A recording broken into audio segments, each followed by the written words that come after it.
So you guys may have remembered last year, whenever the tariffs came in really hard, we set out immediately to find some games that could be made possibly here in America, since tariffs from China were so high at the time.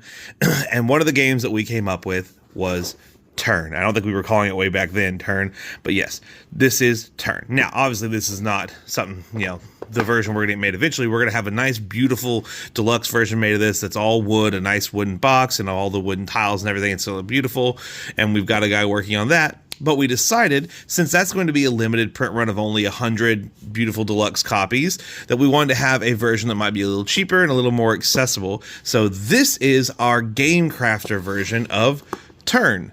This is what we came up for. We decided to go ahead and keep the whole wood grain aesthetic to it all, like everything's etched into it. And I just really want to show you guys, we're really happy with how this turned out.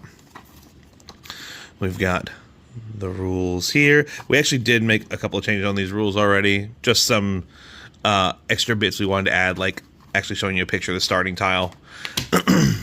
And then here we go. All the game fits in here.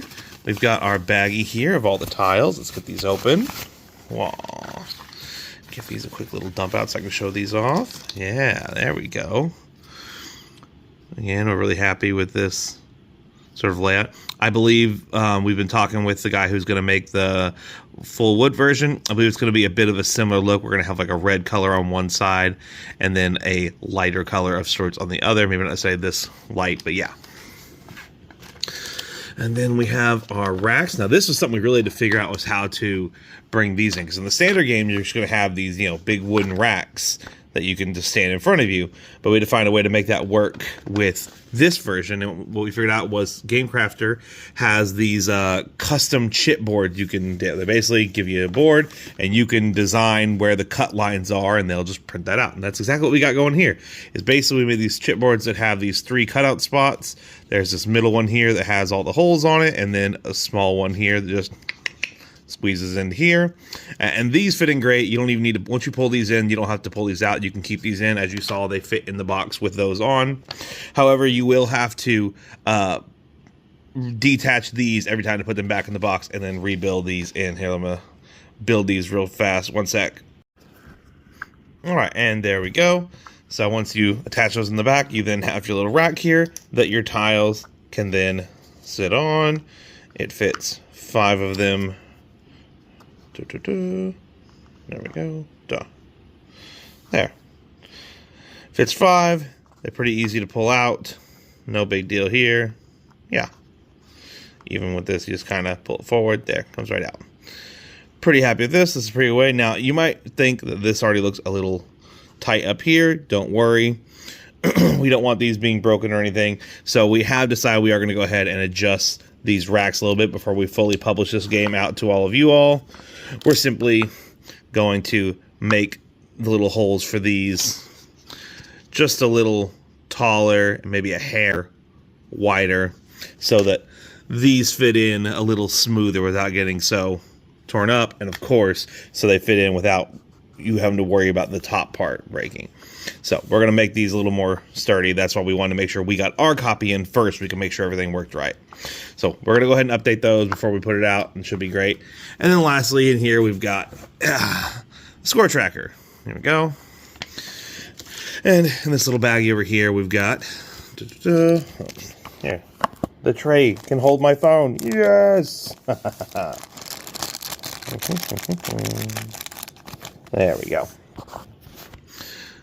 The starting tile, we like the little T-E-R-N in the corners, if it will focus. Anyway. You can use these for keeping track of your score. Just pop them on the board. There we go. Oop. See through them fine. If some people have the same score, just stack them up. Yeah, works totally. Totally works. And then lastly, we have our special little turn coin here for more advanced play.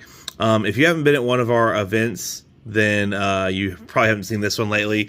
If you haven't really remembered what this game's about, I can go over it just real quick. It's a very simple game. Basically, what you were doing is you were trying to find and set off chain reactions on the table.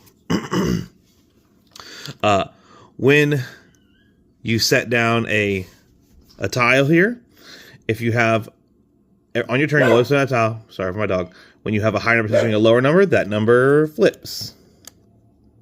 And that'll get you a point. But also, whenever you set down a tile, sorry, my dog's doing nuts over there. Nothing. Once the higher number touches the lower and that one flips, whoop, sorry, I kind of dropped that. Then, if you have a higher number touching a lower number again, then that one also flips. So that's what I mean by setting off chain reactions. Each turn, you're trying to find what's the biggest chain reaction you can set off, because you get a point for every tile you get to flip. And then this is just a little advanced bit you can add in where at the start of the game, you'll give this a flip, and whatever side is face up, that's what it'll start as. With this side face up, that means at the start of your turn, you could flip any one tile before you place your tile. That won't give you a point, but it will let you kind of rearrange the board a little bit.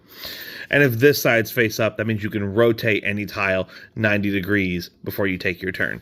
Once you take the action, you flip it, and that's the next available action until somebody takes it. So it stays face up on that one action until somebody chooses to take it.